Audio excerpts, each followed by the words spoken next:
National anti doping એજન્સીએ ભારતના star wrestler Bajrang પુનિયાને 4 વર્ષ માટે સસ્પેન્ડ કરી દીધો છે. તેને સસ્પેન્ડ કરવાનું એક મોટું કારણ પણ સામે આવ્યું છે.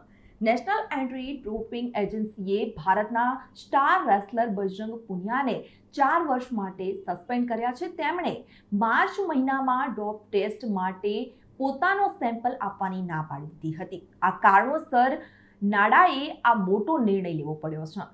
તેમનું સસ્પેન્શન 23 એપ્રિલ 2024થી શરૂ થશે અને રાજનીતિમાં એન્ટ્રી બાદ પહેલાથી રમતગમતના કરિયર પર આશંકાઓ છવાઈ છે. હવે પ્રતિબંધ બાદ આશંકાઓ વધુ મજબૂત થઈ જવા પામી છે.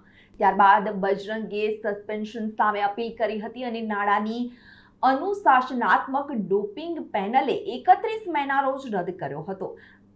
ત્યાં સુધી નાડાએ આરોપીને નોટિસ જાહેર કરી ન હતી અને નાડાએ 23 જૂનના રોજ બજરંગ પુનિયાને નોટિસ ફટકારી હતી.